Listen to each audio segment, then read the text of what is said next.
বাংলাদেশ যখন দ্রুত উন্নয়ন ও বিনিয়োগ সম্ভাবনার পথে এগিয়ে যাচ্ছে, তখনই এই গতিকে আরো বেগবান করার জন্য যারা নেতৃত্ব দিচ্ছেন তাদের মধ্যে অন্যতম হচ্ছেন চেয়ারম্যান আশিক চৌধুরী, বাংলাদেশ বিনিয়োগ উন্নয়ন কর্তৃপক্ষ বিডার বর্তমান চেয়ারম্যান।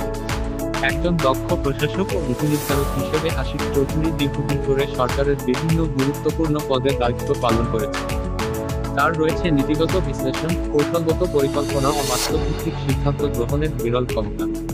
তার নেতৃত্বে বিডা আজ দেশের বিনিয়োগ প্রক্রিয়াকে সহজ, স্বচ্ছ ও আন্তর্জাতিক মানসম্পন্ন করে তুলছে।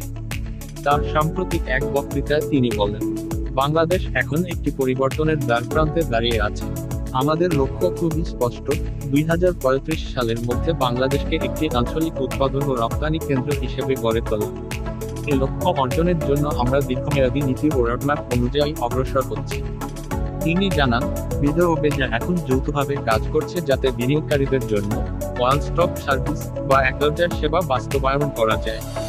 ইতিমধ্যে বেশ কিছু সেবাকে ডিজিটাল ও অটোমেটেড করা হয়েছে, যাতে সময় ও খরচ উভয়ই কমে যায়। তিনি বলেন, আমরা শুধু নিয়ম বানাচ্ছি না, আমরা সেই নিয়ম বাস্তবায়নের জবাবদিহিতা ও কার্যকারিতা নিশ্চিত করছি। বিনিয়োগকারীদের বিশ্বাস ফিরিয়ে আনা আমাদের সবচেয়ে বড় চ্যালেঞ্জ, এবং আমরা সেই বিশ্বাস পুনর্গঠনে সচেষ্ট। তিনি আরও বলেন, বাংলাদেশের তরুণ জনশক্তিকে কাজে লাগাতে আমরা দেশের ভেতরে ও বাইরে থেকে দক্ষতা প্রশিক্ষণ, প্রযুক্তি হস্তান্তর এবং গবেষণাভিত্তিক উৎপাদন ব্যবস্থাকে উৎসাহিত করছি। উদ্যোক্তারা যেন বিনা বাধায় ব্যবসা শুরু করতে পারেন, সেজন্য প্রক্রিয়াগুলোকে আরো সহজ ও স্বচ্ছ করছি। বক্তব্যের এক পর্যায়ে তিনি বলেন, এই প্রেজেন্টেশন বা কাজ নিয়ে আলাদা করে বাহবা পাওয়ার কিছু নেই, এটাই আমার দায়িত্ব। আমরা যারা সরকারি দায়িত্বে আছি তাদের কাজ হচ্ছে দেশের মানুষকে এগিয়ে যেতে সাহায্য করা।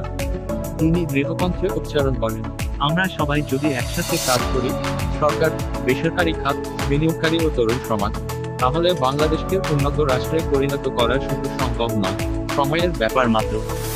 চেয়ারম্যান আশিক চৌধুরীর নেতৃত্বে বিডা আজ শুধু একটি সরকারি সংস্থা নয়, বরং দেশের অর্থনৈতিক সম্ভাবনার একটি চালিকাশক্তি। তিনি তার বক্তব্য শেষ করেন এই কথাগুলো দিয়ে, একসাথে গড়ে এমন একটি বাংলাদেশ যেখানে বিনিয়োগ আসে আস্থা, উন্নয়ন হয় অন্তর্ভুক্তিমূলকভাবে, আর তরুণেরা গড়ে তোলে আগামী দিনের নেতৃত্ব। এই কথাগুলো শুধু একজন প্রশাসকের বক্তব্য নয়, এ যেন একজন দেশপ্রেমিক, ভবিষ্যৎ বান্ধব নেতার দর্শন। এমন নেতৃত্বই বদলে দিতে পারে একটি জাতির ভাগ্য।